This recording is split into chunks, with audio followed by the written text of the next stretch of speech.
You're listening to Swingology, a lifestyle podcast. Swingology is for adult entertainment only, and we're not licensed professionals. Our show features adult themes, language, and descriptions of sexual acts and desires. If you're under 18, this is not the show for you. The ideas and opinions expressed are those of the speaker only and not of any company or entity, and should not be considered professional advice. Now, let's stimulate your mind. Welcome back, everyone, to another episode of Swingology, a lifestyle podcast. I am Tori Kist. And I'm Steve Kist, and we are your hosts to Swingology. And today we're going to be talking about different ways that having an open relationship can be beneficial. Now, to begin with, open relationships, they can offer enriching and fulfilling experiences, but you have to approach them with mutual respect and clear communication. Like, you have to be vulnerable with each other and be open and honest. That's easy to say and hard to do. A lot of relationships, the spouses or couples will say that they're open and they're honest. And I see it in the lifestyle when we're out and we're mingling that one spouse won't say the honest truth because they're concerned about what their other spouse is going to say, or they'll be like, well, I can't really say that in front of him because he'll get angry. And I'm like, well, that's just another form of holding back or lying. Yes, and on the flip side, I love it when I see couples that me or you and I, sometimes it might be, hey, quick catch up in the corner, and they go off to the corner and chat. And I know what that's like because you and I do that. Yeah. It shouldn't be something where people go, oh my gosh, did I do something wrong? It should be taken as, okay, well, they're going to focus on their relationship for a little bit. It probably doesn't involve me. Exactly. It's something between the husband and the wife, and they have open communication. And so that's fantastic. I love seeing that. Mm-hmm. Absolutely. I agree with that. Steve, what is one example of how having an open relationship can be beneficial? Imagine that you're going through a tough time and it involves your significant other or one of your partners, and you can rely on the other person you have an intimate or romantic connection with and come to them and ask them for advice. And maybe they're partially involved or they're in the know and they can help direct or give advice. You have more than one pillar of support.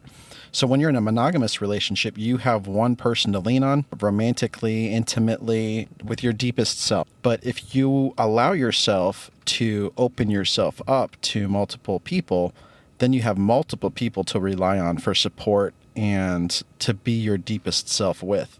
Yeah, I can definitely see that more in like a polyamorous type of relationship situation. But when it comes to like a swinger situation, one way that having an open relationship can be beneficial is that sexual variety, all the different flavors. So maybe you and your spouse, you are super passionate, but every now and then you just want to do really rough, but your spouse doesn't have that energy. Well, if you're a swinger or you have an open sexual relationship, then you can get that super rough experience. So yes, with other relationships, you could find yourself with a spouse or partner that wants to be very rough. They want to be raunchy. They want to be dirty. They want to be sweaty, but their partner just doesn't come with that energy. Or maybe it's the exact opposite. Maybe your partner is like always such a dom, always so like forceful that, you know, they've lost that passionate, sensual touch. Maybe what you prefer is a little bit more of edge play. Maybe you prefer a little bit more taking things like super slow. Sensual. Very sensual. Light touches, sensory play. And so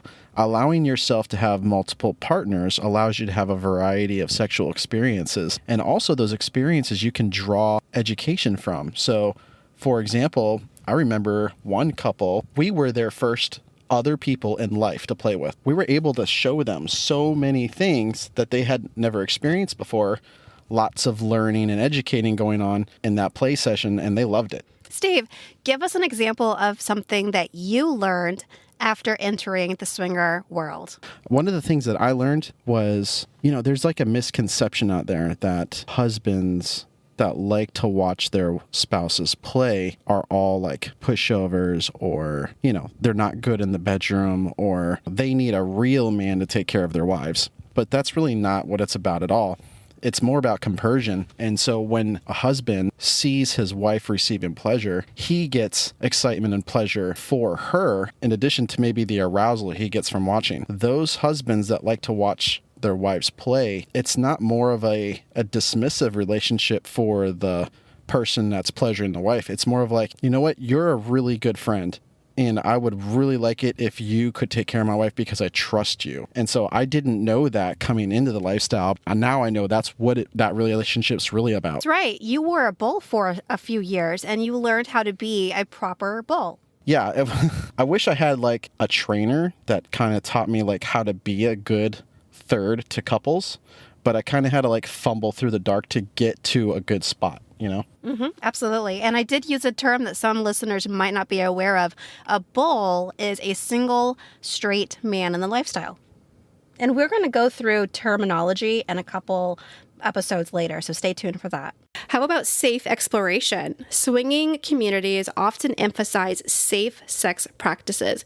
One of my favorite things about going to the country club or any swinger club is that there's security. There's normally a bowl of condoms. The pool parties that we've been going to, there's this company. Harmony Healthcare, and they're there and giving free, test to people like for STDs and STIs. And why would you turn down a free test? I mean, hello, tests are expensive, especially if you do, what is that one that a lot of the porn industry people are using with the barcode? What is that called? Talent testing services. Talent testing services. They are freaking fantastic. If you are into OnlyFans or online sexual activities, definitely look into talent testing services, but they're expensive. So when I saw Harmony Healthcare come by and I went up to their booth and I was talking to them, they're like, we give free health test or free sexual STI test. That's amazing. That's incredible. In reference to safe exploration and talent testing services,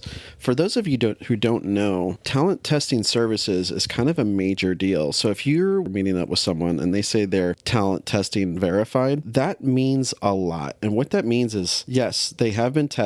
You can ask them to open up the app on their phone and a QR code is going to pop up. You take a picture of their QR code with your camera, and then their STD results from their most recent test will pop up on your phone. From the website. It's not a PDF. So it's not a PDF that can be edited. It's information that comes directly from a server. And so anyone that does talent testing services, they're proud to be talent tested verified, and they're so eager to show their results to anyone who asks. If someone pops positive for chlamydia or anything, talent testing services launches an investigation, and they will ask you and find out who the source partner was that was infected. And then if you're a part of, some kind of adult entertainment, there's a lockdown that happens, and all these agents and agencies get notified. When I say investigation, I'm telling you, there's a team of people that get involved. Yeah, they ask, okay, who have you been with since you've been, the last time you tested, who have you been with? And you name off who you've been with.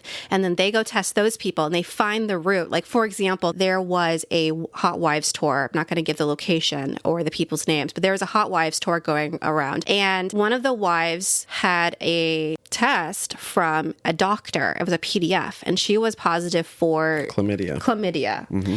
And she modified her PDF results and then printed them out. And so she came to the Hot Wives tour and she was showing everyone, see, I'm clean, I'm clean, I'm clean. Well, she wasn't clean and she spread her chlamydia around, and those people used talent testing services. So when they went to get their next test that following month, it was found out, and eventually she got caught, and now she's got a reputation. When you test positive for talent testing services and you don't cooperate with their questions, they won't test you anymore.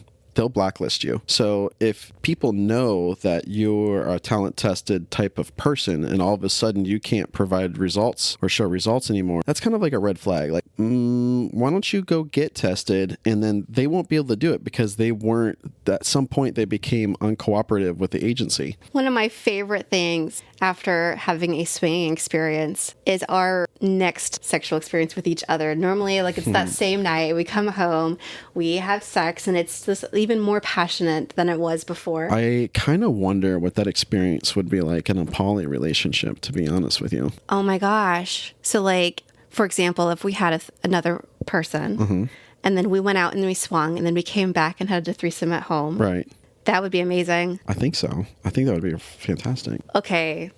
That's a goal. That's a goal. Officially, that's a goal. Okay. I think it's like a fantasy. No, it's a goal. It's a goal? Okay. Yeah, it's not just a dream. We're going to do this. All right, write it on the list. It'll happen when it happens, though. Increased happiness is another benefit. Many couples report higher levels of happiness and satisfaction in their relationship due to the excitement and fulfillment that swinging brings. Yes, that reminds me. We met a friend recently, and I had asked her about swinging because this is her second swinging relationship. She was in a different swinging relationship prior to her current marriage, and it was very different. That's another thing to keep in mind, like swinging with the person that you have right now, that is one experience. But then if you had a totally different person, you'd have a different experience. I think I know who you're talking about. She was in a relationship where the guy needed to swing and she was kind of doing it out of obligation. And every time they were swinging, it was all about like who he wanted to play with. And her concerns were put secondary, if at all they were even brought up. And then so when she entered into another relationship, she was very hesitant and didn't want to participate. But the partner she was with this time was very affirming and was more interested in getting her fulfilled, moving at her speed. And then she realized that, okay, this is the way it was supposed to be the first time. And I just didn't know. Recently, we just released an episode about overcoming jealousy, but this is another benefit to having an open relationship, moving from jealousy into compersion. So jealousy is one of those basic, I'm thinking caveman type of emotions that we're able to flex the muscles and work the muscles like an exercise, and we can move through that into compersion. And if you can live at a more peaceful, harmonious state without the anger or the resentment or the feeling of left out, you're going to have a more pleasurable time. If you're thinking about swinging or you're in swinging now and jealousy starts to crop up, it's okay to feel that. It's okay to feel jealousy. It's okay to feel jealousy. Don't let it control you. And don't let it get worse, because allowing it to build becomes a problem. You need to have a conversation with your spouse. It's like a traffic light. Jealousy is the color yellow. It just means slow down and let's look at this. Enhanced communication is one of the benefits of having an open relationship. And when you have those conversations, come to them with grace. And one of the things that I've noticed, having boundaries and then moving through the boundaries and releasing them, is that we've built trust with each other. And as you build the trust, because remember, the boundaries are there to protect you. And sometimes you realize you don't need that protection anymore. And so when you have those conversations, you can release those boundaries.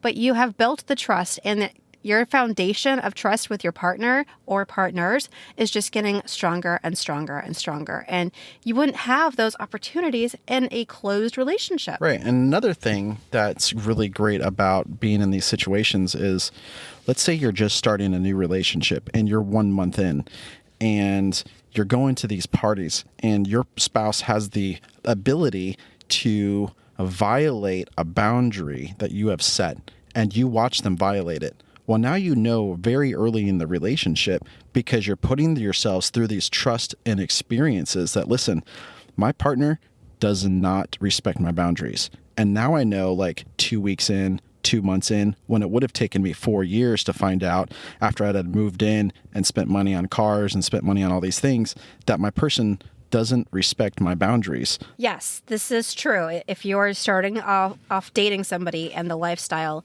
you can find out how much character they have if they respect those boundaries early on. All right, guys, thank you so much for listening. We have talked about many different ways that having an open relationship is beneficial. If there's any topics that you want me to dive into, let me know. I love doing my research and I like to stay open-minded so it's not too opinionated on one side. Looking through our message board, nobody from the audience has asked a question yet. There is a listener that wants to come on the show. One idea that I threw out there is if I could get a panel of listeners, we could meet for about an hour and a half and we have open discussion about our different experiences, but I would need to have probably a good 5 to 7 listeners so we have various viewpoints. That could be so enriching. Okay. And if you're interested in joining us, you can message me through the show notes on this podcast, or you can reach out to me on Instagram. Just look up Swingology, a lifestyle podcast.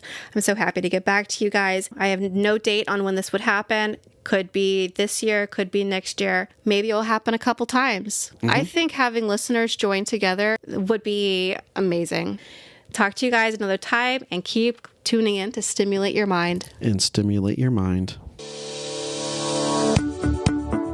Thank you so much for listening to Swingology. I'm truly honored to have you as a listener. If you liked what you've heard, consider subscribing to our podcast or connecting with us on social media. The links can be found with the episode show notes. This is Tori Kist, reminding you to stimulate your mind.